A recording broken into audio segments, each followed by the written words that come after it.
Hare Krishna. So మనం చైతన్య చరితామృతం ఈరోజు వచ్చేసి దక్షిణ భారతదేశ యాత్ర గురించి చర్చిస్తున్నాం. చైతన్య మహాప్రభు యొక్క దక్షిణ భారతదేశ యాత్ర. హరే కృష్ణ. సో శ్రీకాకుళం అనేటువంటి ప్రదేశంలో కూర్మక్షేత్రం అనేటువంటి గ్రామం, కూర్మక్షేత్రం అని చెప్పేసి చెప్పడం జరిగింది. అక్కడ మహాప్రభు ఈ ఇద్దరు బ్రాహ్మణుల్ని ఉద్ధరిస్తారనమాట. అంటే కృష్ణ భక్తిని ఇస్తారు. వాసుదేవ్ లెప్పర్ అనేటువంటి ఒక కుష్ఠిరోగికి కృష్ణ భక్తిని ఇస్తారు. దాని తర్వాత కూర్మ బ్రాహ్మణుడు అని చెప్పేసి కూర్మ ఆ గ్రామం దగ్గర ఉండేటువంటి ఆ ఊర్లో ఉండేటువంటి ఒక బ్రాహ్మణుడికి కూడా కృష్ణ భక్తిని ఇస్తారు. ఈ కుష్ఠరోగి వాసుదేవ లెప్పర్ అంటారన్నమాట. తన పేరు వాసుదేవ లెప్పర్. కుష్ఠరోగి వాసుదేవుడు. సో ఈ వాసుదేవ్ అనేటువంటి కుష్ఠరోగి తన శరీరం మీద చాలా చాలా బ్లిస్టర్స్ ఉండేవన్నమాట. చాలా పుళ్ళు ఉండేవన్నమాట. చీము రక్తం కారుతూ ఉండేదన్నమాట బాడీ అంతా కూడా. అలాంటి వ్యక్తి కూడా అంటే ఆ వ్యక్తి స్వభావం ఎలాంటిదంటే ఆ పురుగులు బాడీ అంతా పురుగులు ఉండేవి. కింద పడిపోతే అవి తీసి మళ్ళీ తన బాడీ మీద పెట్టేవాడు అనమాట. అంటే ఈ శరీరం నాది కాదు, ఈ శరీరం వాటికి కూడా హక్కు ఉంది, ఈ శరీరం దీంట్లో నివసించడానికి, నాకు ఎలాగ ఈ శరీరంలో నివసించడానికి హక్కు ఉందో వాటికి కూడా అలానే హక్కు ఉందని చెప్పేసి భావించేవాడు అనమాట. చూడండి అతని యొక్క ఆలోచన, అతని యొక్క స్వభావం ఎంత ఉదారమైనదో. సో పురుగులు కూడా స్థానం ఇస్తున్నారన్నమాట. అవి కరిచేసి ఆల్రెడీ పుళ్ళు, చీము, రక్తం కారుతుంటే ఆ దురద వేస్తుంటుంది, వాటితోటికి వచ్చి కొరుకుతూ ఉంటే ఎంత ఇబ్బందిగా ఉంటుందండి. అయినప్పటికీ కూడా అతను పడిపోయిన పురుగును తీసేసి మళ్ళీ పెట్టేవారంట. దానికి ఫుడ్ కుక్కడి నుంచే వస్తుందని చెప్పేసి. అంత వినయం కలిగిన వ్యక్తి అనమాట. కాబట్టి అతని కోసం అతను మళ్ళీ కూర్మ బ్రాహ్మణ ఇంటికి వచ్చినప్పుడు, ఈ బ్రాహ్మణ ఇంటికి వచ్చినప్పుడు మహాప్రభు ఆల్రెడీ నేను వెళ్ళిపోయారని చెప్తే అతను మూర్చపడిపోతాడు అనమాట. సో చూడడం కోసం నేను వచ్చాను మహాప్రభు కోసం అని చెప్పేసి. అంటే మహాప్రభు ఎంతో దూరం వెళ్ళిన అతను మళ్ళీ తిరిగి వస్తారనమాట ఇతని కోసం, ఇతను వచ్చాడని చెప్పేసి. సో ఈ విధంగా కుష్ఠరోగి చూడగానే కుష్ఠరోగిని కౌగులించుకుంటారనమాట. సో చీము రక్తం వస్తుంటే వ్యక్తి నుంచి దూరంగా ఉండాలనుకుంటారు. ఇంటి వాళ్ళైనా దూరంగా ఉండాలనుకుంటారు. ఎవరి దగ్గరికి వస్తారండి? ఎవరైనా ఇంట్లో ఉన్న వాళ్ళకి చాలా భయంకరమైనటువంటి అంటువ్యాధి, కంపు కొట్టే వ్యాధి వచ్చింది అనుకోండి, అందరూ దూరంగానే ఉంటారు అనమాట. ఇప్పుడు కరోనా సమయంలో కూడా ఎవరు ఇంటి వాళ్ళకి రోగం వచ్చినా కానీ అందరూ దూరంగానే ఏదైనా ఇస్తారు. మళ్ళీ నాకు వచ్చేస్తుందని భయం అనమాట. సో ఎంత ప్రేమ ఉన్నా కానీ కొద్దిగా కష్టం అనిపిస్తుంది అనమాట సేవ చేయడం. కానీ ఇతను చైతన్య మహాప్రభు ఎంత కరుణామయుడంటే అంత కరుణామయుడు అనమాట. అసలు మనం చెప్పలేమన్నమాట. అతను వచ్చి తిన్నగా వచ్చి ఆలింగనం చేసుకుంటారనమాట. ఆ చీము రక్తం అంతా కూడా మహాప్రభు శరీరం కంటుకుంటుందన్నమాట. అయినప్పుడు కూడా ఇతనిలో ఉండేటువంటి భక్తిని చూస్తున్నారు.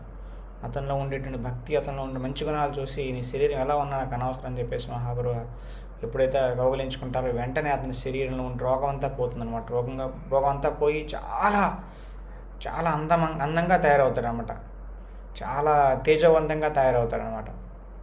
అది చూసి అతను ఆశ్చర్యపోతాడనమాట.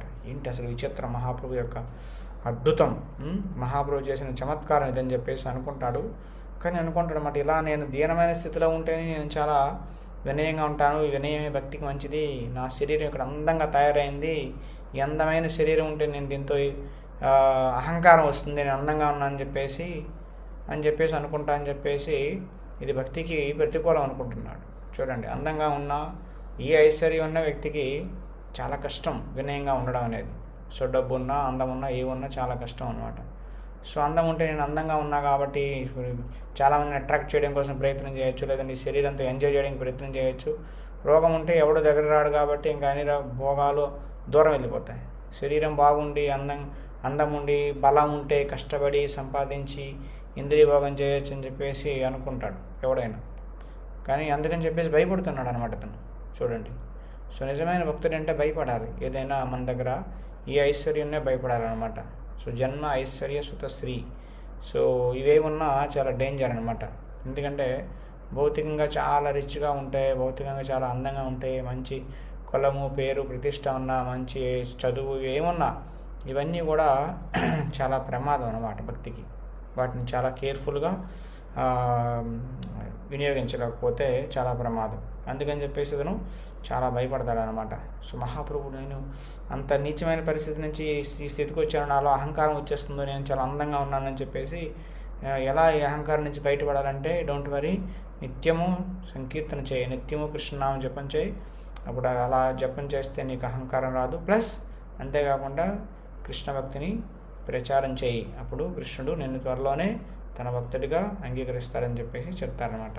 సో ఈ విధంగా చెప్పేసి వాళ్ళిద్దరికి అక్కడి నుంచి టాటా బాయ్ బాయ్ చెప్పేసి మహాప్రభు ముందుకు వెళ్తారన్నమాట. వీళ్ళు వెనకాల కొంత దూరం వెళ్ళి మహాప్రభు విరహంలో వీళ్ళు అసలు మూర్చబడిపోతారు. సో ఏడుస్తూ పడిపోతారనమాట.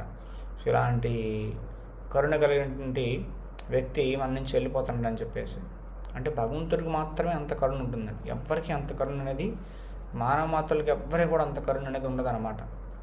చైతన్య మహాప్రభు స్వయంగా కృష్ణుడే కాబట్టి అంత కరుణ కలిగిన వాడు అనమాట. ఎంత నీచమైన వాడినైనా ఉద్ధరించేటువంటి శక్తి, మంచి కరుణ, దయార్థ హృదయం కలిగిన వాడు అనమాట. కాబట్టి అక్కడి నుంచి మహాప్రభు వస్తూ ఇంకా శ్రీకాకుళం నుంచి సింహాచలం వైపు ప్రయాణం చేస్తారన్నమాట. సంచర్య రామాభిధభక్తి మేఘే స్వభక్తి సిద్ధాంత చయామృతాని గౌరాబ్దిరేతై అమునావృతిర్నైస్ తజ్ఞాత్వరత్నాలయతాం ప్రయాతి. చైతన్య మహాప్రభుని గౌరాంగ అంటారు. ఎందుకంటే ఈ గౌరాంగ అని అంటారు చైతన్య మహాప్రభుని. చైతన్య మహాప్రభు ఎవరు? అన్ని భక్తి జ్ఞానాల సముద్ర సారం అన్నమాట చైతన్య మహాప్రభు. కాబట్టి ఆ చైతన్య మహాప్రభు రామానందరాయని చాలా శక్త్యావేశం చేసి అతనిలో చాలా శక్తిని నింపి అతని ద్వారా భక్తి అనేటువంటి వర్షాన్ని అతని ద్వారా కురిపించారనమాట. కాబట్టి అలాంటి చైతన్య మహాప్రభుకి నా ప్రణామాలని చెప్పేసి చెప్తున్నారన్నమాట. జయ జయ శ్రీ చైతన్య జయ నిత్యానంద జయ ద్వైత చంద్ర జయ గౌరభక్తవృంద.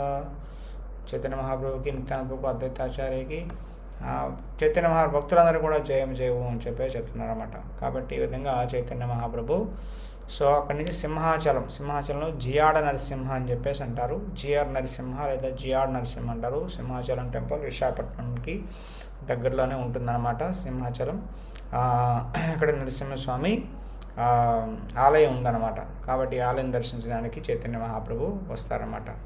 సో నరసింహ భగవంతుని చూడగానే ఏం చేస్తారు? మహాప్రభు దండవత్ప్రణం చేస్తారన్నమాట. ఈ విధంగా ప్రేమావేశంలో నృత్యము, కీర్తన, స్తుతి, ప్రార్థనలన్నీ కూడా చేస్తారన్నమాట.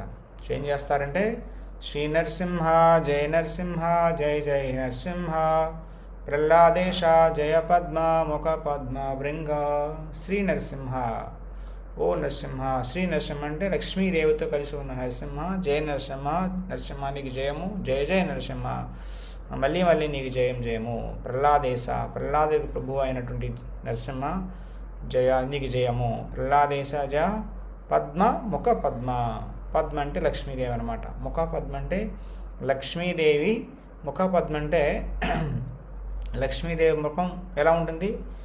లక్ష్మీదేవిని పద్మ అంటారు. ముఖపద్మ లక్ష్మీదేవి ముఖం కూడా కమల పువ్వులా ఉంటుందన్నమాట. కాబట్టి అలాంటి కమల పువ్వు లాంటి ముఖం కలిగిన లక్ష్మీదేవి చుట్టూ తిరిగినటువంటి భృంగ అంటే తేనెటీగ అనమాట. సో ఈ విధంగా ఈ బి అనేది ఈ కమల పువ్వు చుట్టూ తిరుగుతుందో అలాగే లక్ష్మీదేవి ముఖం వైపే పూర్తిగా తన మనస్సు పెట్టినటువంటి నరసింహస్వామికి జయం అని చెప్పేసి చెప్తున్నారన్నమాట. అంటే లక్ష్మీదేవి ముఖాన్ని ఎప్పుడు చూస్తూ ఉన్నటువంటి నరసింహస్వామికి జయం అని చెప్పేసి చెప్తున్నారన్నమాట.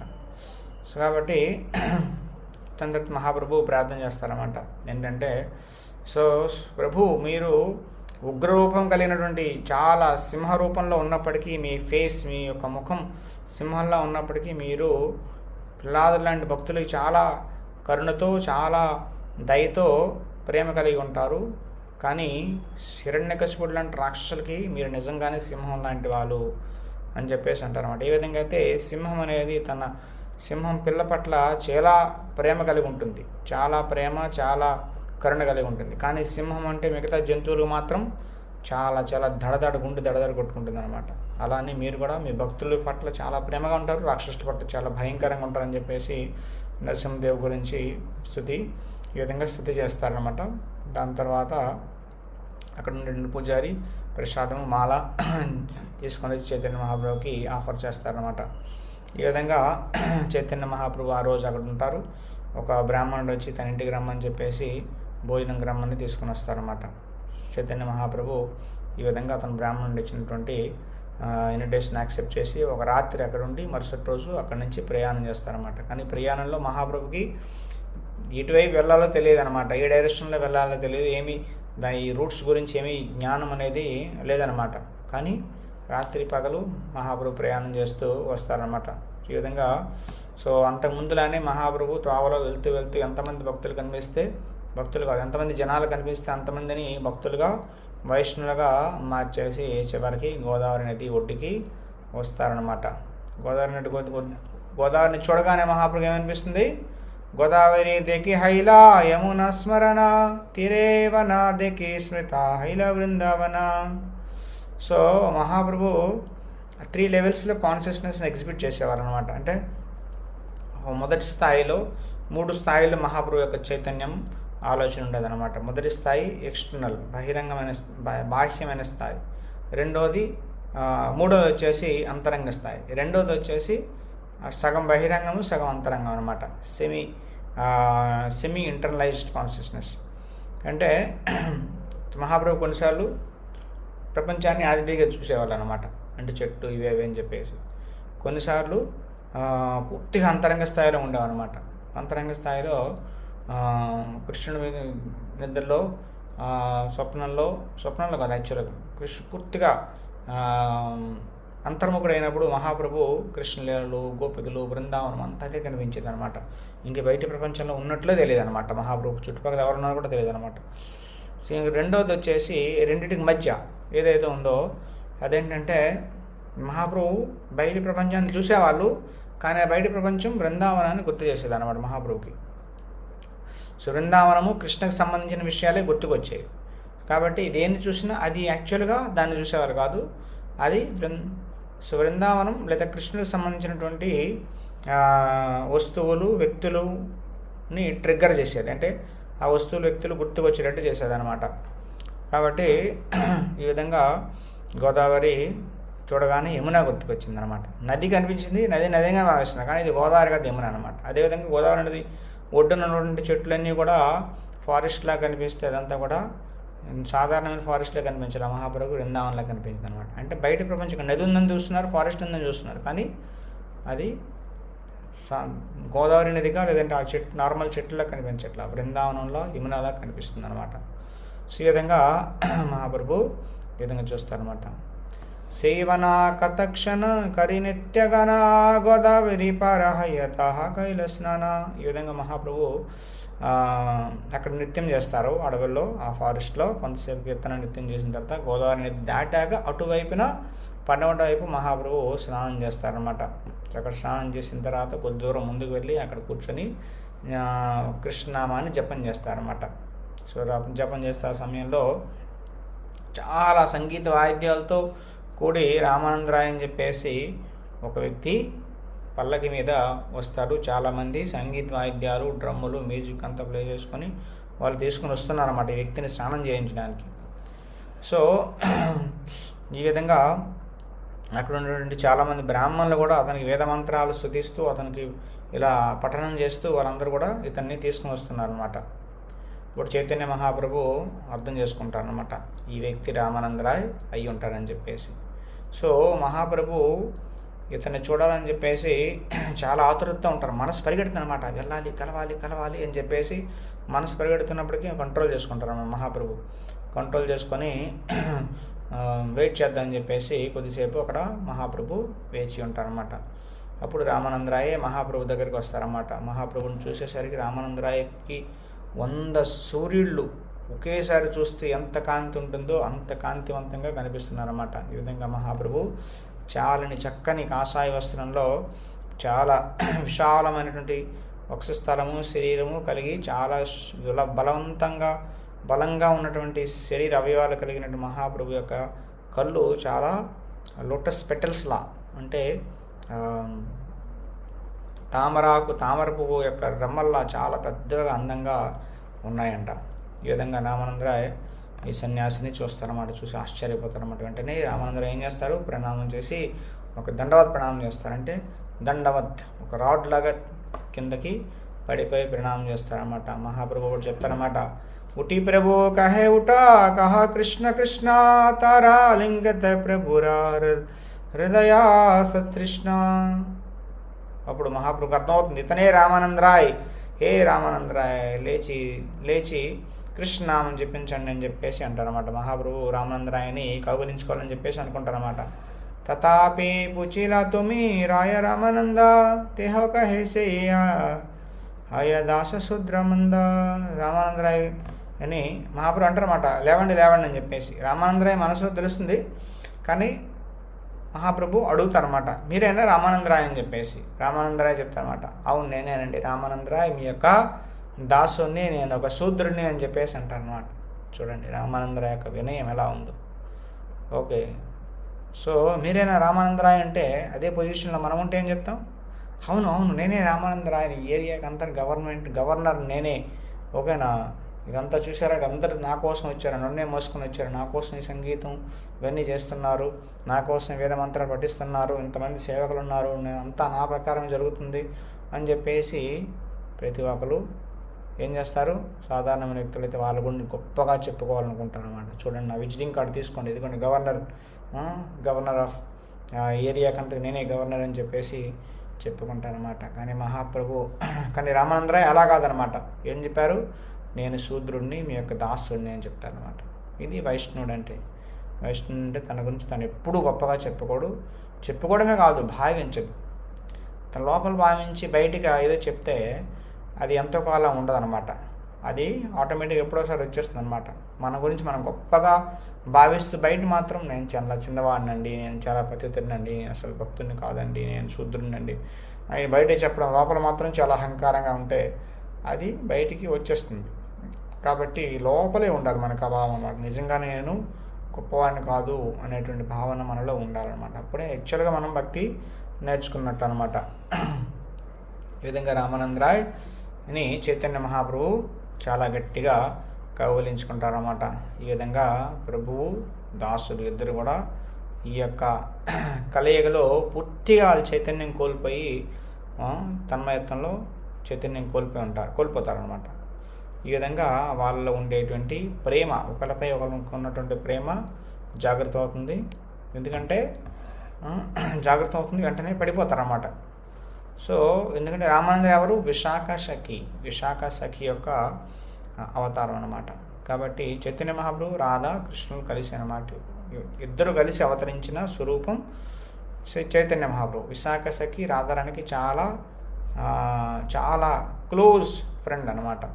కాబట్టి విశాఖ సఖికి, రాధారాణికి, కృష్ణకి చాలా దగ్గర సంబంధం ఉందన్నమాట. కాబట్టి వాళ్ళు న్యాచురల్గా ఉండేటువంటి సహజంగా ఉండే ప్రేమ అనేది అప్పుడే జాగృతం అయిపోతుంది అనమాట.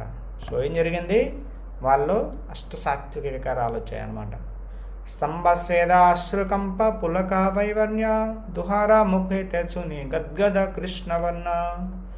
స్తంభ అంటే స్తంభించిపోవడం అనమాట, అష్టసాత్విక వికారాలు అనమాట. స్తంభ అంటే పెరాలసిస్ వచ్చిన వ్యక్తి అలా అయిపోతాడనమాట, ఏమీ మాట్లాడకుండా కదలకుండా. ఓకే, స్తంభ స్వేద అంటే చెమట పెట్టాడు, అశ్రు కళ్ళలో నీళ్లు, కంప అంటే వణికిపోవడం అనమాట, పులక అంటే శరీరం రోమాంచం అవ్వడం అనమాట. పులక అంటే రోమాలు నిలబడతాయి అన్నమాట. వైవర్ణి అంటే శరీరం రంగు అనేది తెల్లగా మారిపోతుంది అనమాట. సో ఈ లక్షణాలన్నీ కూడా కనిపిస్తూ వాళ్ళ నోళ్ళలో నుంచి కృష్ణనామం వస్తుంది. కృష్ణ అనే నామాన్ని వాళ్ళు స్పష్టంగా ఉచ్చరించలేక కృష్ణ అని చెప్పేసి కష్టపడి కృష్ణ అంటున్నారు అనమాట. సో దీన్ని అష్టసాత్విక వికారాలు అంటారనమాట. ఈ అష్టసాత్విక వికారాలు వీళ్ళిద్దరిలో కనిపిస్తాయి అనమాట. देखिया ब्रह्मन गणे रहाइल चमत्कारा वैदिक ब्रह्मन सब करे न विचारा. వీళ్ళిద్దరూ చాలా గొప్ప కృష్ణ భక్తులు, చాలా హయ్యెస్ట్ స్టేజ్లో ఉన్నత స్థాయిలో ఉన్నటువంటి వీళ్ళిద్దరిని చూసి కర్మకాండ బ్రాహ్మణులు ఉన్నారే వీళ్ళందరూ చూసి ఆశ్చర్యపోతున్నారు అన్నమాట. ఇతను సన్యాసి, ఇతను ఒక గవర్నమెంట్ ఆఫీసర్, ఒక శూద్రుడు, వీరిద్దరి మీద ఇంత సంభాషణ ఏంటి, వీరిద్దరు కౌరించుకోవడం ఏంటి, వీళ్ళలో ఇలాంటి లక్షణాలు కనిపించడం ఏంటి, వీళ్ళకి ఒకరికొకరు తెలుసుకోవడం ఏంటి, అసలు ఏం జరుగుతుంది, వాళ్ళు ఆశ్చర్యపోతారు అన్నమాట. ఎందుకంటే సన్యాసి అంటే శూద్రుడిని ఎప్పుడు శూద్రుడి దగ్గరికి అసలు రాడు, కాబట్టి శూద్రుడిని ఎందుకు కౌరించుకుంటున్నాడు సన్యాసి అని చెప్పేసి ఆలోచిస్తున్నారు అన్నమాట. సో ఈ విధంగా అందుకని చెప్పేసి వాళ్ళు అనుకుంటున్నారు అన్నమాట, సన్యాసి చాలా తెలివైనవాడు, చాలా పండితుడు. ఓకే, సో ఇతను చూసి రామానందరాయ్ చాలా గంభీరమైన వ్యక్తి, ఇతను చూసి ఇతను ఏడవడం ఏంటి, ఇతని కళ్ళల్లో నీళ్ళు రావడం ఏంటి, సో ఏం అర్థం కావట్లేదు అనమాట. వీళ్ళందరూ పూర్తిగా కన్ఫ్యూజ్ అయిపోతున్నారు అనమాట. సో ఈ విధంగా వాళ్ళిద్దరి గురించి ఎప్పుడైతే వీళ్ళందరూ మాట్లాడుకుంటున్నారో అప్పుడు చైతన్య మహాప్రభు రామానందరాయ్ వాళ్ళు వచ్చి ఈ అష్టసాత్వికారాలని వాళ్ళు ఏం చేస్తారంటే రిస్ట్రిక్ట్ చేస్తారన్నమాట, అంటే వాటిని ఆపేసుకోవడానికి ట్రై చేస్తారన్నమాట. సో ఏమి లేనట్టుగా నటిస్తారనమాట. ఓకే, ఎందుకంటే వాళ్ళు అర్థం చేసుకోలేరు ఇవన్నీ అనమాట. అందుకని చెప్పేసి వాళ్ళు ఈ అష్టసాత్వికారాలని వెనక్కి తీసుకోవడానికి బయటికి రాకుండా కంట్రోల్ చేసుకుంటారన్నమాట. సో అప్పుడు మళ్ళీ నార్మల్ పరిస్థితికి వచ్చి ఇద్దరు కూర్చొని చైతన్య మహాప్రభు నవ్వుతూ మాట్లాడతారన్నమాట. ఏం చెప్తున్నారు, సార్వం భట్టాచార్య అనే అతను పూరిలో ఉన్నారు, అతను మీ గురించి చెప్పారు, మీ యొక్క మంచి గుణాల గురించి చెప్పారు, అతను మిమ్మల్ని కలవమని చెప్పేసి చాలా నాకు చెప్పారని చెప్పేసి అంటారనమాట. సో నేను కలవకముందే, నేను కలవాలి అనుకోకముందే మీరు ఇక్కడికి వచ్చేసి నన్ను కలిశారు, కాబట్టి చాలా బాగుందని చెప్పేసి అంటారన్నమాట. రామానందరాయ్ చెప్తారన్నమాట, ఓ సార్వం భట్టాచార్య చాలా మంచి అతను, నా కోసం నేను అతనితో లేకపోయినా, అతని దగ్గర లేకపోయినా నా మంచి గురించి ఆలోచించి నన్ను కలవమని చెప్పేసి చెప్పారు అని చెప్పేసి అంటారన్నమాట. కాబట్టి సార్వం భట్టాచార్య కరుణ వలన, అతని దయ వలన ఈరోజు నాకు మీ యొక్క దర్శనం కలిగింది, కాబట్టి నా జన్మ ఈరోజు ధన్యమైందని చెప్పేసి అంటారన్నమాట. కాబట్టి నాకు అర్థమైందనమాట, మీరు సార్వం భట్టాచార్య చెప్పిన మాట వింటున్నారంటే మీరు సార్వం భట్టాచార్యకి చాలా భక్తిని, కృష్ణ ప్రేమని ఇచ్చారని నాకు అర్థమైందని చెప్పేసి కూడా అంటారనమాట. ఈ విధంగా మీరు స్వయంగా ఆ దేవదేవుడే నాకు అర్థమవుతుంది, కాబట్టి నేను ఒక శూద్రుడిని, ఒక గవర్నర్ని, ఒక నీచమైన వ్యక్తిని, కాబట్టి ఒక శూద్రుడిని, కాబట్టి మీరు నన్ను కౌగిలించుకున్నారంటే ఇది మీ యొక్క అపారమైనటువంటి కరుణ అని చెప్పేసి అంటారు. ఎందుకంటే శాస్త్రాలు ఏం చెప్తున్నాయి, శూద్రుడు ఒక విషయి, ఒక శూద్రుడిని, ఒక సన్యాసి, ఒక శూద్రుడిని, ఒక విషయం అంటే ఇంద్రియ వస్తువులతో, డబ్బుతో, భౌతికమైన వాటి పట్ల ఆసక్తి చూపించే వ్యక్తి అన్నమాట. అలాంటి వ్యక్తితో సాంగత్యం చేయకూడదు అని చెప్పేసి శాస్త్రాలు చెప్తున్నాయి అన్నమాట. కాబట్టి అయినప్పటికీ మీరు నన్ను ముట్టుకున్నారు, నన్ను కౌగిలించుకున్నారు అని చెప్పేసి చెప్తారనమాట. కాబట్టి శూద్రులతో అసోసియేట్ అవ్వద్దని చెప్పేసి చెప్తున్నారు, శాస్త్రాలు చెప్తున్నారు. అయినప్పుడు మీరు చేశారంటే మీరు చాలా కరుణామయులని చెప్పేసి చెప్తారనమాట. ఓకే, సో పాపయోనయ కృష్ణ చెప్తున్నాడు భగవద్గీతలో, స్త్రియో వైశ్యో తథా శూద్ర తేపి యాంతిం పరాం గతిం. సో శూద్రుడైన, బ్రాహ్మణుడైన సోషల్ ఆర్డర్ ప్రకారం బ్రాహ్మణ, క్షత్రియ, వైశ్య, శూద్ర అని అంటారు. ఎందుకంటే బ్రాహ్మణులకి బ్రహ్మజ్ఞానం పూర్తిగా ఉంటుంది, క్షత్రియులు కూడా చాలా వరకు ఉంటుంది. వైశ్యులు డబ్బుల పట్ల ఆసక్తితో ఉంటారు, వాళ్ళకి ఏమి జ్ఞానం ఉండదు. శూద్రులు అంటే రోటీ కపడా మకాన్, వాళ్ళ తిండి, ఇంద్రియ భోగం తప్ప ఇంకేమి ఇంట్రెస్ట్ ఉండదు అనమాట. కాబట్టి వైశ్యులకి, శూద్రులకి ఏమి ఉండదు అనమాట ఇంట్రెస్ట్, బ్రాహ్మణులకి, క్షత్రులకి మాత్రం ఉంటుంది. కాబట్టి వైశ్యులకి, శూద్రులకి, కానీ వాళ్ళు కానీ కృష్ణ చైతన్యాన్ని తీసుకుంటే వాళ్ళు కూడా చాలా ఉన్నత స్థాయికి వెళ్ళొచ్చని చెప్పేసి కృష్ణుడు చెప్తున్నాడు. స్త్రియో వైశ్య తథా శూద్ర, సో స్త్రీలు, వైశ్యులు, శూద్రులు, ఈ మూడు అనమాట. ఇక్కడ ముగ్గురు కూడా చాలా ఉన్నతమైన స్థాయికి వెళ్ళొచ్చు కృష్ణ చైతన్యాన్ని తీసుకుంటే అని చెప్పేసి చెప్తున్నారన్నమాట. కాబట్టి సో యాక్చువల్లీ కలియుగంలో బ్రాహ్మణులైనా అందరూ ఒకటే కేటగిరీ, ఒక విధంగా చెప్పాలంటే. ఎందుకు, ఎవరికి బ్రహ్మజ్ఞానం లేదు కాబట్టి, ఎవరికి అబ్సల్యూట్ ట్రూత్, పరమసత్యం గురించి ఎవరికి తెలియదు కాబట్టి బ్రాహ్మణులైనా, క్షత్రియులైనా, వైశ్యులైనా, శూద్రులైనా ఇప్పుడు ఒకటే కేటగిరీ అనమాట. సో గతంలో అలా ఉండేది కాదు. సో బ్రాహ్మణులకి, క్షత్రియులకి మంచి జ్ఞానం ఉండేది, భగవద్భక్తి పట్ల చాలా ఆసక్తి వాళ్ళు చూపించేవాళ్ళు అనమాట. కానీ శూద్రుల వయసులో చూపించేవాళ్ళు కాదనమాట. కానీ ఇప్పుడు శూద్రుల వయసులో చూపించట్లేదు, బ్రాహ్మణ క్షత్రియులు కూడా చూపించట్లేదు అనమాట, ఎవరు చూపించట్లేదు. కాబట్టి అందరూ 4th క్లాస్కి వచ్చేసారనమాట. కాబట్టి అందరికీ ఒకటే పరిస్థితి అనమాట. కాబట్టి ఇప్పుడు బ్రాహ్మణుడువా శూద్రుడువా ఇది లెక్క కాదు. నీవు కృష్ణ చైతన్యం నీలో ఉందా, కృష్ణ చైతన్యం నువ్వు తీసుకున్నావా లేదనేది లెక్క అనమాట. కృష్ణ చైతన్యం నువ్వు తీసుకుంటే నీకు ఎంత కృష్ణ చైతన్యం ఉందో అంత ఉన్నత స్థాయికి నువ్వు ఎదిగినట్లు అనమాట. కృష్ణ చైతన్యం లేకపోతే నువ్వు బ్రాహ్మణుడైనా ఎవడవైనా అంత వేస్ట్ అనమాట. ఈ విషయం మనం గుర్తుపెట్టుకోవాలన్నమాట. కాబట్టి భాగవతం ఏం చెప్తుందంటే, నిష్కించనస్య భగవద్భజను ముఖస్య పారం పరం జగమశయోర్ భవసాగరస్య. అంటే నిష్కించనస్య భగవద్భజనో ముఖస్య. నిష్కించన అంటే ఎవరైతే పూర్తిగా భగవంతుడి సేవ కోసం వాళ్ళ జీవితాన్ని అంకితం చేశారో, పారం పరం జగమశయోర్ భవసాగరస్య, భవసాగరం దాటాలని చెప్పేసి నిర్ణయించుకున్నారో వాళ్ళకి సందర్శినాం విషయనాం అతయోక్షితాంచ. అంటే వాళ్ళకి విషయి అంటే ధనవంతుల్ని, వైశ్యుల్ని, శూద్రుల్ని ఇలాంటి వాళ్ళని కలవడం, యోషితాం అంటే స్త్రీలని లేదంటే స్త్రీలు పురుషుల్ని వాళ్ళ సాంగత్యం చేయడము, అహంత విషభక్షణో అపి అషాదు. అది ఎంత ప్రమాదం అంటే విషభక్షణం అంటే విషం తీసుకున్న దానికన్నా ఇంకా ఎక్కువ ప్రమాదం అంట. ఎందుకంటే విషం తీసుకుంటే నీ శరీరం మాత్రమే నాశనమై చచ్చిపోతావు, కానీ చైతన్యం బాగుంటే వచ్చే జన్మలో మళ్ళీ కంటిన్యూ చేయొచ్చు వ్యక్తి. కానీ ఇంద్రియ వస్తువులతో, డబ్బుతో, వీటితో వ్యక్తి వీటిలో పడిపోతే ఏమవుతాడు, వాడి యొక్క చైతన్యం పడిపోతుంది, వాడి చైతన్యం పడిపోతుంది. శరీరం ఎలా ఉన్నా ఏమి ఉపయోగం అనేది లేదనమాట. కాబట్టి విషభక్షణతో సమానం. అంటే డబ్బులు ఉన్న వ్యక్తితోనూ లేదంటే ఇంద్రియ వస్తువులతోనూ లేదంటే ఆపోజిట్ జెండర్తోనూ చాలా క్లోజ్గా మూవ్ అవ్వడం అనేది చాలా చాలా డేంజర్ అనమాట సన్యాసులకి. దాని తర్వాత ఎవరైతే భవసాగరం దాటాలి అని చెప్పేసి నిర్ణయించుకున్నారో అలాంటి నిష్కించనులకి, భగవద్భక్తిలో భజనలో ఎంగేజ్ అయిన వాళ్ళకి ఇది అవాయిడ్ చేయాలి, స్ట్రిక్ట్గా అవాయిడ్ చేయాలని చెప్పేసి చెప్తున్నారన్నమాట. కాబట్టి సన్యాసులు అనేవారు చాలా స్ట్రిక్ట్గా ఉండేవారు అన్నమాట. సో విషయాలతో ఇంద్రియ భోగ వాళ్ళతో శూద్రులతో అసలు కలిసేవారు కాదనమాట. కానీ చైతన్య మహాప్రభు ఇక్కడ కలుస్తున్నారు రామానందరాయతో. ఎందుకంటే రామానందరాయ్ బహిరంగంగా శూద్రులా ఉన్నా, బహిరంగంగా గవర్నమెంట్ ఆఫీసర్లా ఉన్నా, ఓకే, బహిరంగంగా భౌతికమైన కలాపాలు చేస్తున్నప్పుడు కూడా రామానందరాయ్ అంతరంగంగా చాలా గొప్ప భక్తుడు అనే విషయం అందరికీ తెలియదు అనమాట.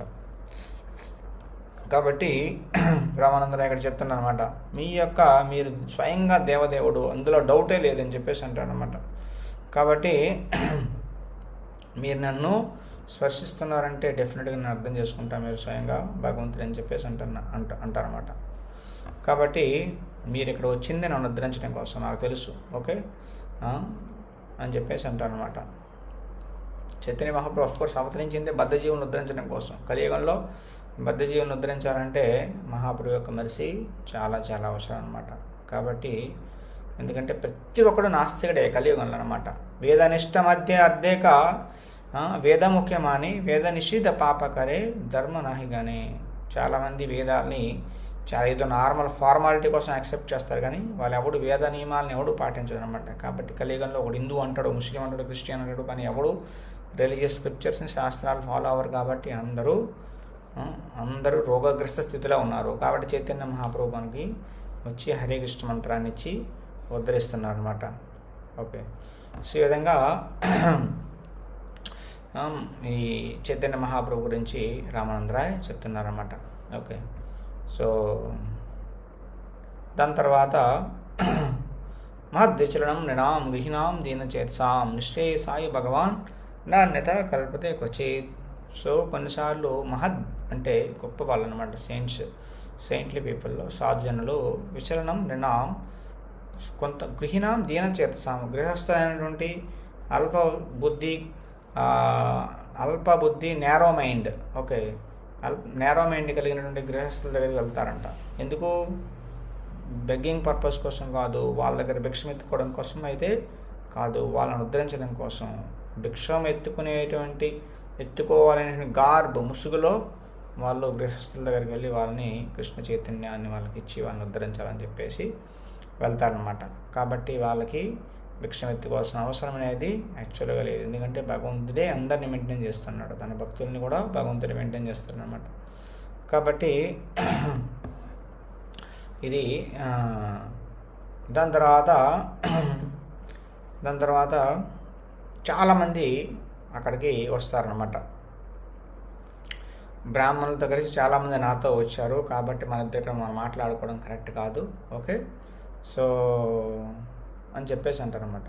ఇంకో విషయం ఏంటంటే, నాతో పాటు చాలామంది వచ్చారు, వీళ్ళందరూ కూడా మిమ్మల్ని చూసాక వాళ్ళ కళ్ళల్లో నీళ్ళు వస్తున్నాయి, వాళ్ళ హృదయాలు కరిగిపోతున్నాయి, సో వాళ్ళందరూ కృష్ణ కృష్ణ అని చెప్పేసి చెప్తున్నారు, కాబట్టి ఇదంతా మీ యొక్క ప్రభావ మహాప్రభు అని చెప్పేసి అంటారన్నమాట.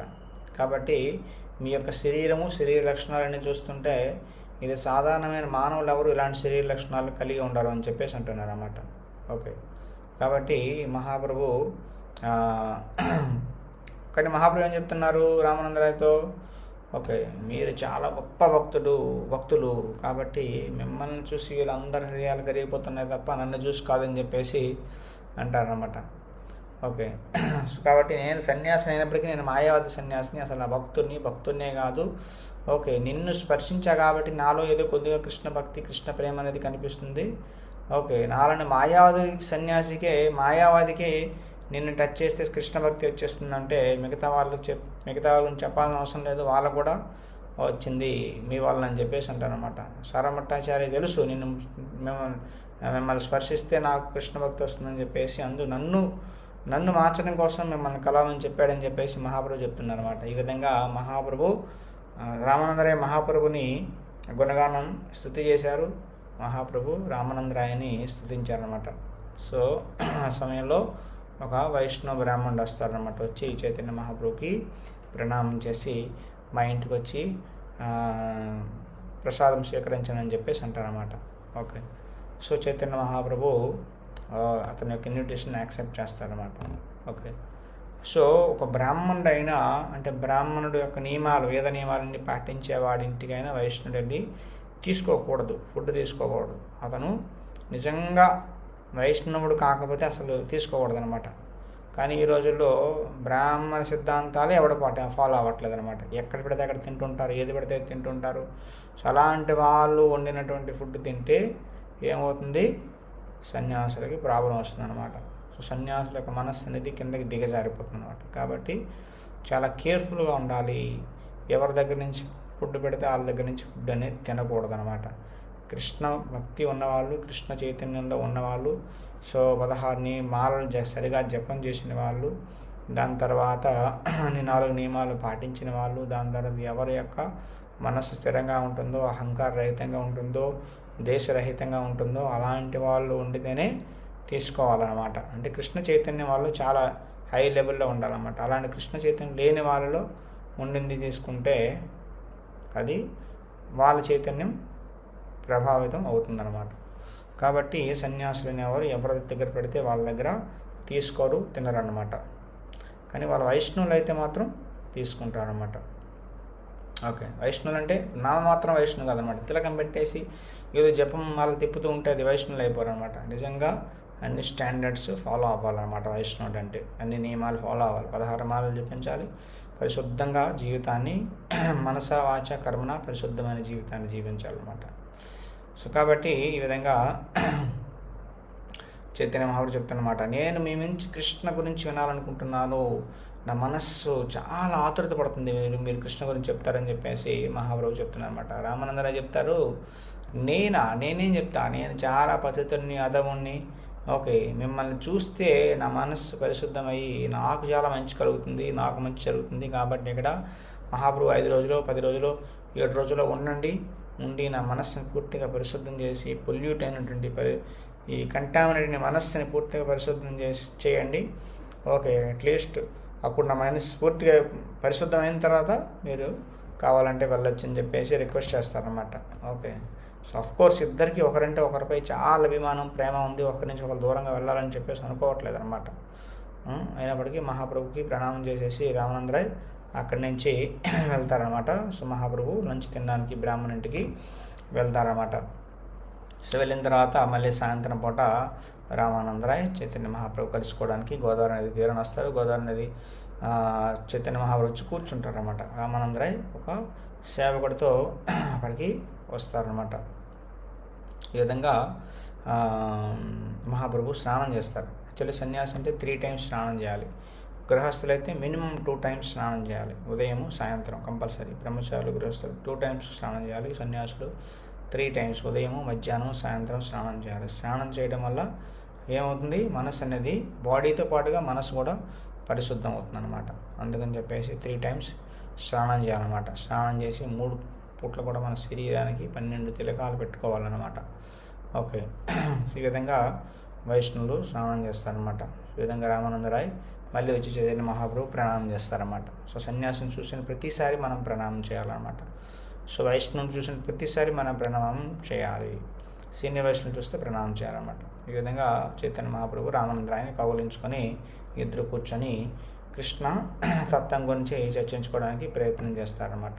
సో ఏకాంతంలో చర్చిస్తారు. ఎందుకంటే ఏకాంతంలో ఎందుకు చర్చించాలంటే చాలా ఉన్నతమైన విషయాలు డిస్కస్ చేయాలంటే ఏకాంతంలో ఉండాలి. అందరి ముందు చర్చించుకోవడానికి పనికిరాదనమాట. అన్నీ అందరి ముందు చర్చించకూడదండి. ఎందుకంటే ప్రత్యేకంగా కృష్ణ లీలలో ప్రత్యేకంగా కృష్ణుడికి సంబంధించి కృష్ణుడు గోపికల మధ్య ఉండేటువంటి సంబంధం విషయాలు ఎప్పుడు కూడా పబ్లిక్లో డిస్కస్ చేయకూడదనమాట.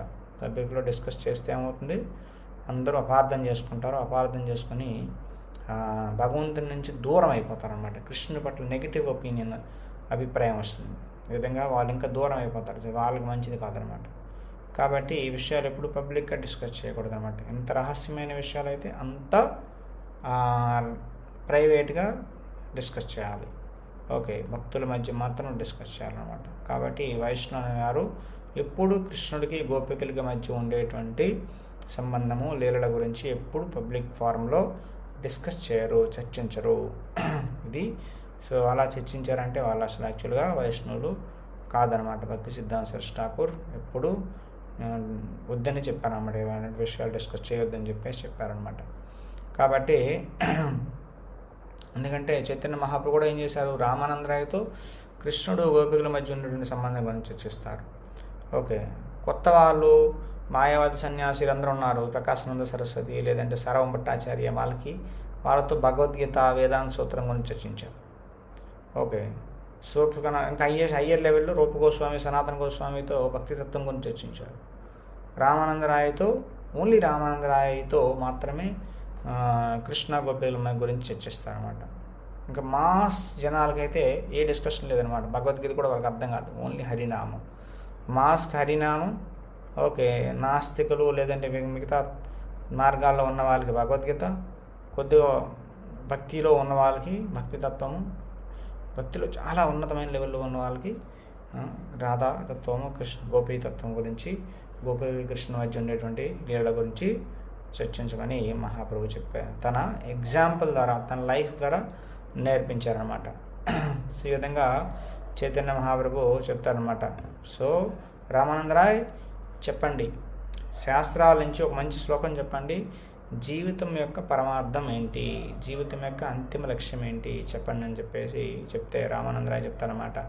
ఏం చెప్తారంటే, ఒక వ్యక్తి తన వర్ణ ఆశ్రమ కర్తవ్యాల్ని సరిగా నిర్వర్తించడం ద్వారా తన కృష్ణ చైతన్యాన్ని అతను జాగృతం చేసుకోగలుగుతాడు. ఇదే జీవితం యొక్క లక్ష్యం అని చెప్పేసి అంటాడు.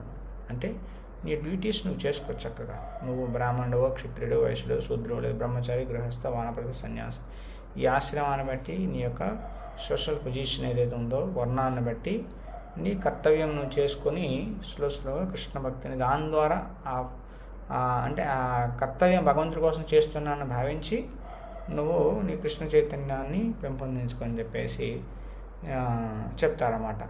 ఇది చెప్తారన్నమాట. అంటే వర్ణాశ్రమ ధర్మం అనమాట. సో వర్ణాశ్రమ ధర్మం గురించి చాలా దగ్గరలో వస్తుంది. భగవద్గీతలో కూడా కృష్ణుడు చెప్తాడు, చాతుర్వర్ణమయా శిష్టం గుణకర్మ విభాగ సహతస్య కర్తారమభిమాం విద్యకర్తారం అవ్యయం. చాతుర్వర్ణం, 4 వర్ణాలు నేనే సృష్టించాను. ఈ వర్ణాలు దేనికోసం ఉన్నాయి? ఎందుకంటే సో వర్ణాశ్రమం అనేది లేకపోతే చాలా ఇబ్బంది అవుతుంది. ఇప్పుడు ఇంట్లో ఉన్నారనుకోండి, తల్లి వంట చేస్తుంది, పిల్లలు కూరగాయలు కట్ చేసి క్లీన్ చేసి ఇచ్చేస్తారు. లేదంటే హస్బెండ్ బయటికి వెళ్ళి కూరగాయలు కొనేసి డబ్బు తీసుకొని వచ్చి కూరగాయలు కొని ఇంట్లో పెడతాడు. ఆ విధంగా వంట అనేది జరుగుతుంది అనమాట. ఒకే వ్యక్తి బయటికి వెళ్ళాలి, కూరలు కొనాలి, తీసుకురావాలి, కట్ చేయాలి, వంట చేయాలి, అన్నీ చేయాలంటే ఓకే, అదే వ్యక్తి బయటికి వెళ్ళి ఉద్యోగం కూడా చేయాలి అంటే కుదురుతుందండి? కుదరదు అనమాట. కాబట్టి ఒక ఇంట్లో కూడా ఒక వ్యక్తి మనిషి ఒక పని చేసుకుంటారు. దాని ద్వారా ఏంటంటే ఒక ఈజీగా ఉంటుందన్నమాట. అదేవిధంగా సమాజాన్ని కూడా అందరూ అన్ని పనులు చేసుకునేదానికన్నా కొందరు కొన్ని పనులు చేసుకొని సమాజంలో ఆ పనులు అనేవి డివైడ్ చేయబడ్డాయి అన్నమాట. బ్రాహ్మణులు ఒక రకమైన వ్యక్తి, ఒక రకమైనటువంటి పనులు, క్షత్రులు ఇంకో రకమైన పనులు, వైశ్యులు ఇంకో రకమైన పనులు, శూద్రులు ఇంకో రకమైన పనులు. శరీరం ఉంది, ఇప్పుడు చేతులు, తల ఉంది, తలతో ఏం చేస్తున్నాం? తలతో చూస్తున్నాం, ఆలోచిస్తున్నాం, ప్లానింగ్ చేస్తున్నాం, తల పని అంతా చేస్తుంది అనమాట. చేతులు ఏం చేస్తున్నాయి? శరీరానికి రక్షణ ఇస్తున్నాయి అనమాట. ఓకే, రక్షణ ఇస్తుంది, మన బాడీని కాపాడుతున్నాయి. కడుపు ఏం చేస్తుంది? మనం తిన్న ఫుడ్ అంతా కూడా జీర్ణం చేసి శరీర అవయవాలకు అన్నింటికి ఇస్తుంది అనమాట. కాళ్ళు ఏం చేస్తున్నాయి? మేము ఎక్కడికి కావాలో అక్కడ తీసుకెళ్తున్నాయి అనమాట. ఓకే, సో కాళ్ళు అనుకోండి, ఇప్పుడు చేతులు అనుకున్నాయి, నేను ఎందుకు ప్రొటెక్షన్ ఇవ్వాలి, నేను తల అనుకుంది, నేనే అంత ఆలోచిస్తున్నా, నేను ఎందుకు ఆలోచించాలి అని చెప్పేసి అనుకుంది అనుకోండి, చాలా ఇబ్బంది అవుతుంది అనమాట. లేదా కాళ్ళు అనుకోండి, నేను ఎందుకు మొత్తం శరీరాన్ని మొయ్యాలి అని అంటే చాలా ఇబ్బంది అవుతుంది అనమాట. అవునా కాదండి? సో అలానే ఒకసారి ఇంద్రియాలన్నీ స్ట్రైక్ చేసేయంట. ఓకే, కడుపు చక్కగా కూర్చొని తింటుంది, అసలు మనమంతా కష్టపడి చేస్తున్నాము, అసలు తినేది కడుపు అని చెప్పేసి మనం కడుపు పెట్టొద్దని చెప్పేసి స్ట్రైక్ చేసేయంట. ఎందుకంటే ఇవన్నీ కూడా కళ్ళు చెప్తున్నాయంట. అసలు ఫుడ్ చూసేది నేను చూడకపోతే అసలు ఫుడ్డే దొరకదు దీనికి, స్టమక్ అని చెప్పేసి కళ్ళు అంటున్నాయంట. ముక్కు అంటుందంట, అసలు ఫుడ్ నువ్వు చూసే కానీ అది మంచి ఫుడ్ చెడ్డ ఫుడ్ నేను వాసన చూస్తే కదా తెలిసేది, వాసన చూడకుండా ఎలా తెలుస్తుంది? కాబట్టి అసలు వాసన చూసేది మంచి ఫుడ్ అని చెప్పేసి నేను క్వాలిటీ అనాలిసిస్, క్వాలిటీ కంట్రోల్ ఏం చేస్తున్నా అని చెప్పేసి ముక్కు అని చెప్పిందంట. నేను లేకపోతే అసలు ఏం ఫుడ్ వెళ్తుందో ఏం తెలియదు అని చెప్పేసి నేను యాక్చువల్గా ముఖ్యమైన పని చేస్తాను అంటుందంట. సో దాని తర్వాత నోరు అంటుందంట, మీరు ఫుడ్ అయితే చూశారు, వాసన చూశారు, కానీ నేను ఫుడ్ అనేది నమ్మలేకపోతే అసలు కడుపు జీర్ణం చేసుకోలేదు, అసలు నమ్మలేదు నేను, అసలు పెట్టేది నేనని చెప్పేసి నా నోరు ఉంటుందంట, నాలుగు ఉంటుందంట. ఓకే, చేతులు ఉంటుందంటే మీరంతా చూసినా తిన్నా ఏం చేసినా నేను వెళ్ళే ఫుడ్ తీసుకుని వచ్చి దాన్ని కలిపి నోట్లో పెడితే కదా జరిగేది, నేను లేకపోతే ఫుడ్ మీ నోట్లోనికే రాదు అని చెప్పేసి చీర ఉంటున్నానంట. మీరందరూ అక్కడ పెట్టండి, అసలు కిచెన్లో బాడీ అంతా తీసుకుని వెళ్ళేది నేను కదా, నేనేం తీసుకెళ్ళకపోతే నువ్వు ఎక్కడో ఉంటావు, రోడ్డు మీద పడి ఉంటావు, అక్కడ ఫుడ్ వస్తుందా, అసలు నేను నీ బాడీ అంతా మోసేది నేనని చెప్పేసి కాళ్ళు చెప్తున్నాయంట. కాబట్టి నేను మోసుకెళ్తున్నా కాబట్టి ఫుడ్ దగ్గరికి మీరు తింటున్నారు, మీరు ఇవన్నీ చేస్తున్నారని చెప్పేసి కాళ్ళు అంటున్నాయి. కాబట్టి నేను ముఖ్యం అన్నాయంట.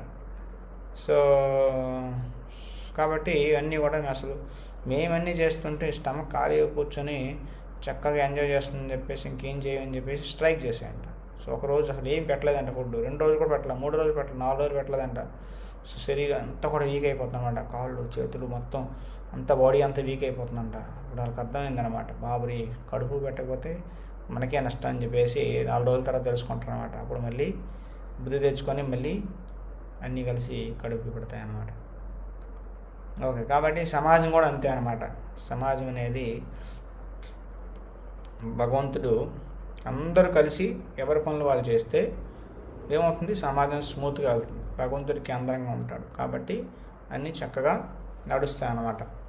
కాబట్టి సమాజాన్ని అలా డివైడ్ చేయడం అనేది జరిగిందనమాట. కాబట్టి వర్ణాశ్రమ ధర్మం ఎవరి డ్యూటీ వాడు చేసుకోవడం అదే గొప్పది, భగవంతుడిని కేంద్రంగా పెట్టుకొని చేసుకుంటే చాలని చెప్పేసి చెప్తున్నా అనమాట. మహాప్రభు అంటారు, యహో బాహ్య ప్రభు కహే యహో బాహ్య అగకహార్ రాయ కహే కృష్ణ కర్మార్పణ సర్వే సాధ్య సార్. ఇదంతా బాహ్యము, బహిరంగమైంది.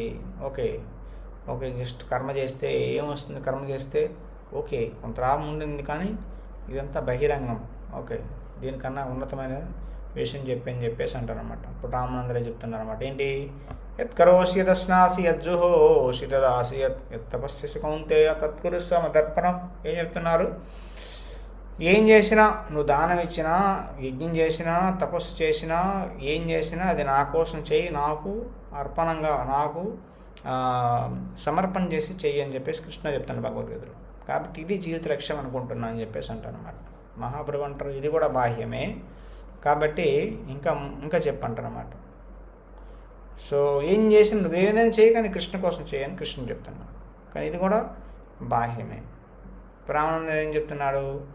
సో మన వర్ణాశ్రమ ధర్మంలో ఉండేటువంటి డ్యూటీస్ అన్నింటిని కూడా, కర్మలన్నీ విడిచిపెట్టేసి త్యజించేసి వైరాగ్యం, సన్యాసం తీసుకోవడం బెస్ట్ అని చెప్పేసి అంటారనమాట. ఓకే, సో ఈ విధంగా సన్యాసం అన్ని కర్మల్ని కర్మ త్యాగం చేయడం చాలా గొప్పది అని చెప్పేసి అంటారన్నమాట. ఆ వ్యక్తి చాలా గొప్పవాడు అవుతాడు.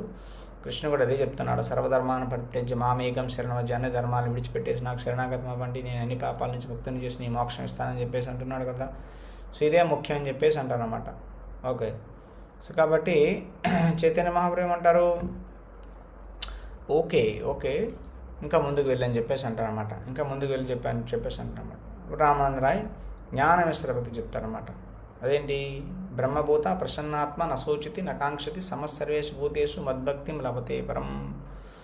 ఎవరైతే బ్రహ్మభూత స్థాయికి, అంటే గుణాలకు అతీతంగా, త్రిగుణాలకు అతీతంగా బ్రహ్మభూత స్థాయికి చేరుకుంటారో, అలాంటి ప్రశాంతమైన మనస్సు కలిగిన వ్యక్తి, ఏమీ కోరికలు ఉండవు, ఏమీ ఆలోచన ఉండదు, ఇది కావాలని ఉండదు, అది పోయిందని బాధ ఉండదు. ఓకే, అలాంటి ప్రశాంతమైన మనస్సు కలిగిన వ్యక్తి భగవంతుడికి భక్తిని పొందగలుగుతాడు, భక్తిని పొందుతాడు అని చెప్పేసి చెప్తారనమాట. సో ఇది జ్ఞానమిశ్రితమైన భక్తి అని చెప్పేసి అంటారనమాట. మహాప్రభు అంటే ఇది కూడా బాహ్యమే, ఇంకా ఎక్కువ చెప్పని చెప్పేసి అంటారనమాట. ఓకే, సో అప్పుడు రామానందరాయ్ చెప్తారన్నమాట. ఏం చెప్తారు? దీని గురించి ఇంకా ఎక్కువ చెప్పండి అంటే, కృష్ణుడి పట్ల ప్రేమ డెవలప్ చేసుకోవడం అన్నిటికన్నా చాలా గొప్పదని చెప్పేసి అంటారన్నమాట. ఓకే, సో దాని తర్వాత కృష్ణ భక్తి రసభావితామతి క్రీతామ్యది కుతోపి లభ్యతే తత్ర లౌల్యమపి మూల్యమేకలం జన్మకోటి సుకృతైన లభ్యతే. కృష్ణ భక్తి రసభావితామతి, కృష్ణ భక్తి రస భావితామతి అంటే కృష్ణ చైతన్యం అనేది క్రియతాం యతి కుతోపి లభ్యతే. ఎన్ని జన్మల పుణ్యం చేసినా కృష్ణ భక్తి అనేది నీకు రాదు. ఇన్ని జన్మల పుణ్యం వల్లనే కృష్ణ భక్తి రాదు.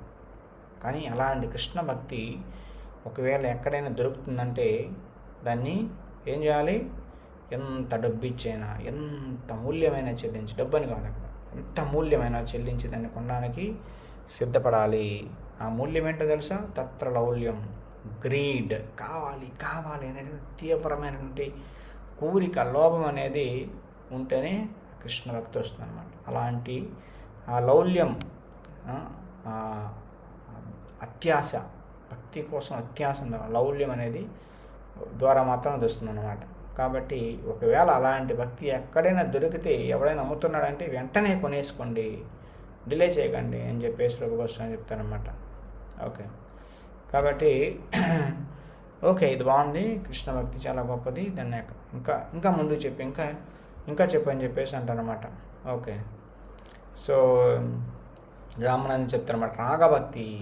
ఓకే, రాగభక్తి చాలా గొప్పది అని చెప్పేసి అంటారన్నమాట. ఓకే, రాగభక్తి ఎలాంటి రాగభక్తి? ఒక మాస్టర్, ఒక యజమాని, ఒక దాసుడు మధ్య సంబంధం, అంటే దాస్యభక్తి అనమాట. దాస్యభక్తి అనేది చాలా గొప్పది. దాస్యభక్తిని సాధించడం జీవిత లక్ష్యం అని చెప్పేసి చెప్తారనమాట. ఓకే, కాబట్టి ఎందుకంటే దాస్యభక్తి ఎందుకు గొప్పది అంటే చెప్తారన్నమాట. భవంతమేవానుచరన్ నిరంతరా ప్రశాంత నిశేష మనోరథాంతర కదాహమైకాంతక నిత్య కింకర ప్రహర్షయిష్యామి సనాత జీవితం. భవంతం అంటే మీరు అని అర్థం అనమాట. ఏవానుచరన్ నిరంతర, సో మీకు సేవ చేయడం ద్వారా, నిత్యము సేవ చేయడం ద్వారా ప్రశాంత నిశేష మనోరథాంతర. ఓకే, నిత్యము భగవంతుడి సేవ చేయడం ద్వారా ఒక వ్యక్తి తన భౌతికమైన కోరికల నుంచి ముక్తుడైపోయి పూర్తిగా సంతృప్తుడైపోతాడనమాట. కాబట్టి అలాంటి భగవంతుడి యొక్క సేవలో ఎప్పుడు నేను నిత్యము ఎంగేజ్ అయి ఉంటాను. ఈ విధంగా నిత్యము సనాతన జీవితాన్ని ఎప్పుడు పొందుతాను ఉంటున్నాను అనమాట. అంటే సనాతన జీవితం అంటే ఇప్పుడు అనాథ జీవితం, అనాథంగా మనం ఉంటున్నాం, అనాథలుగా. ఎందుకంటే మనకు నాదులు అంటే ఎవరు లేరన్నమాట ఈ ప్రపంచంలో. మనకు మనమే సేవ చేసుకుంటున్నాం. మన ఇంద్రియాలు మనకు మాస్టర్స్ అనమాట. మన ఇంద్రియాలకు మనం సేవ చేస్తున్నాం. కాబట్టి అనాథ జీవితం మనం. సనాతన జీవితం అంటే భగవంతుడు మనకు ప్రభువుగా, భగవంతుడే మనకి యజమానిగా ఉండేటువంటి జీవితం సనాతన జీవితం. అలాంటి జీవితం ఎప్పుడు జరుగుతుంది అని చెప్పేసి యమునాచార్య ప్రార్థన చేస్తుంది అనమాట. కాబట్టి అలాంటి భగవంతుడిని స్వామిగా భావించి చేసేటువంటి సేవ జీవిత లక్ష్యము. అలాంటి సేవను పొందిన జీవిత లక్ష్యం రామానందరావు చెప్తే మహాప్రభు చెప్పారన్నమాట. బాగానే ఉంది, ఇంకొక స్టెప్ ముందుకెళ్ళని చెప్పేసి అంటారన్నమాట. అప్పుడు రామానందరాయ్ చెప్తారన్నమాట. ఏం చెప్తారు? దాస్య భక్తి చాలా గొప్పది.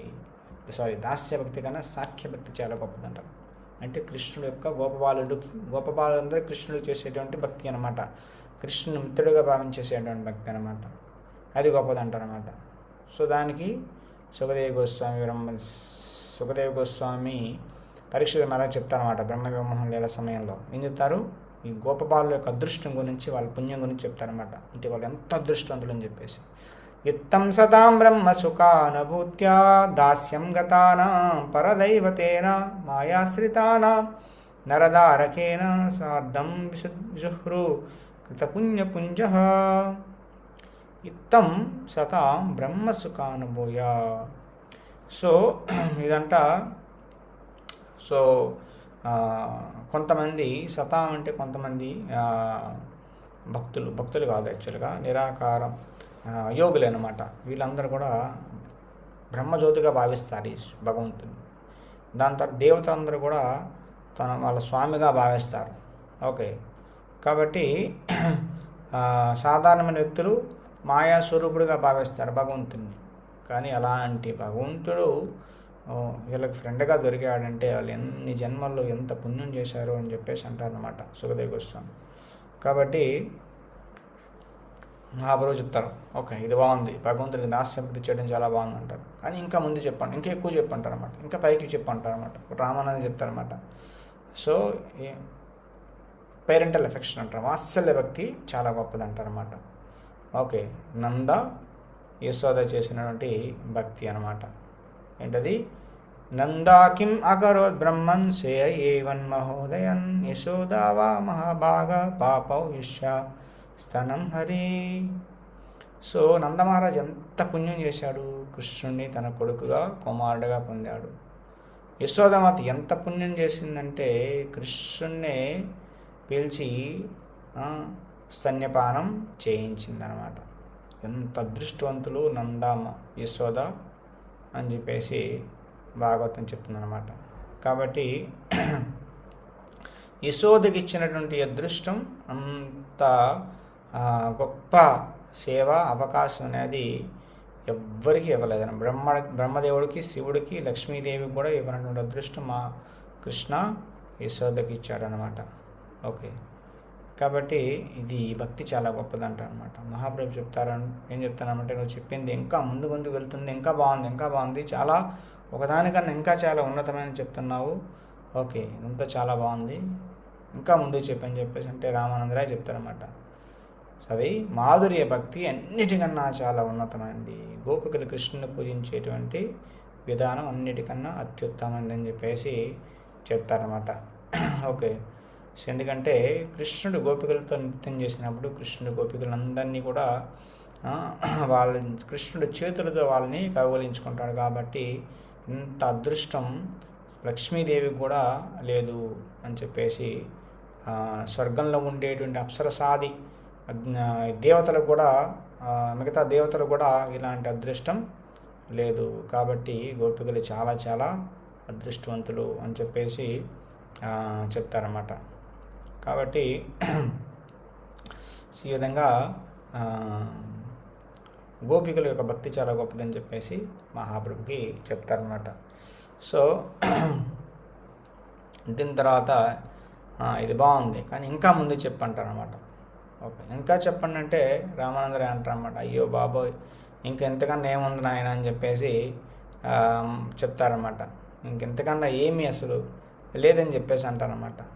ఓకే. సో కాబట్టి ఇంకా దీనికన్నా ఏముందంటే, దీనికన్నా గొప్పది ఇంకోటి ఉంది. అదేంటంటే యాక్చువల్గా రాధారాణి కృష్ణుని ప్రేమించేటువంటి విధానం అన్నిటికన్నా చాలా చాలా ఉన్నతమైనదని చెప్పేసి చెప్తారనమాట. సో మాధుర్య భక్తిలో కూడా రాధారాణి యొక్క భక్తి చాలా చాలా గొప్పదనమాట. సో అనయారాధితో నూనం భగవాన్ హరిరీశ్వర. సో ఆ గోపిక అంటే గోపికలందరిని వదిలేసి కృష్ణుడు ఓన్లీ రాధారాణితో మాత్రమే కొంతసేపు రాసనృత్యం అప్పుడు ఉంటాడనమాట. కాబట్టి అందరు గోపికలు అనుకుంటారు అన్నమాట, మమ్మల్ని అందరిని వదిలేసి ఒక్క గోపికతోనే కృష్ణుడు అంటే ఆ గోపిక మాత్రం కృష్ణుని చాలా బాగా పూజించింది అని చెప్పేసి వాళ్ళందరూ భావిస్తారనమాట. కాబట్టి రాధారాణి యొక్క భావ, రాధారాణి యొక్క ప్రేమ అనేది చాలా గొప్పదని చెప్పేసి అంటారన్నమాట. ఎందుకంటే కృష్ణుడు రాసలీల వాళ్ళందరితో నృత్యం చేసినప్పుడు అందరికి అహంకారం వస్తుందన్నమాట. అంటే భౌతికమైన అహంకారం కాదు, అది ఆధ్యాత్మికమైనటువంటి ఒక గర్వం వస్తున్నమాట. కృష్ణుడు నాతోనే ఉన్నాడని చెప్పి ప్రతి గోపిక అనుకుంటుంది అనమాట. అప్పుడు వీళ్ళలో ఉన్నటువంటి గర్వాన్ని చూసి కృష్ణుడు అందరినీ వదిలేసి మాయమైపోతారనమాట. ఇంకా వాళ్ళందరూ వెతుకుతారనమాట, పిచ్చిగా కృష్ణ కోసం వెతుకుతూ ఉంటే చివరికి ఒక దగ్గర విష్ణుమూర్తిగా కృష్ణుడు దర్శనం ఇస్తారన్నమాట, ఒక చతుర్భుజ రూపంతో. వాళ్ళందరూ వచ్చి విష్ణువు ప్రణామం చేసి కృష్ణ కనిపించాడని చెప్పేసి అంటారనమాట. సో కృష్ణ కనిపించాలంటే ఈ డైరెక్షన్లో వెళ్ళాలని చెప్పేసి చెప్తే అలా వెళ్ళిపోతారనమాట. కానీ ఇప్పుడు రాధారాణి నుంచి ఎప్పుడైతే అడుగుతుందో కృష్ణుడు చతుర్భుజ రూపాన్ని అలా చతుర్భుజ రూపాన్ని చూపించలేడు అనమాట. ఆటోమేటిక్గా చతుర్భుజ రూపం ద్విభుజ రూపంగా మారిపోతుంది అనమాట. అంటే రాధారాణి ముందు కృష్ణుడు తన యొక్క చతుర్భుజ రూపాన్ని నిలబెట్టుకోలేకపోతాడు అనమాట. ఎందుకంటే రాధారాణి యొక్క ప్రేమ భక్తి అనేది అంత గాఢమైంది కాబట్టి కృష్ణుడు అసలు కృష్ణుడు వల్ల కాలేదనమాట. వేరే రూపం దాల్చి మాయ చేయడం అనేది కుదరలేదనమాట. అంత భక్తి రాధారాణి భక్తి అని చెప్పేసి చెప్తారన్నమాట. అనయారాధితో నూనం భగవాన్ హరిరీశ్వర ఎన్నో విహాయ గోవింద ప్రీతోయం అనయద్ధరి. కాబట్టి వాళ్ళందరూ అది భావిస్తారన్నమాట. సో ఈ విధంగా చాలా చాలా ఆనందపడతారన్నమాట. రామానందరాయ్ చెప్పిన విషయాలు విని చైతన్య మహాప్రభు చెప్తారన్నమాట. ఇంకా మాట్లాడని చెప్పేసి అంటారన్నమాట. నేను చాలా ఆనందపడుతున్నాను, నీ నోట్లో నుంచి వచ్చిన అమృతాన్ని నేను తాగుతూ ఉన్నానని చెప్పేసి చెప్తారన్నమాట. ఓకే.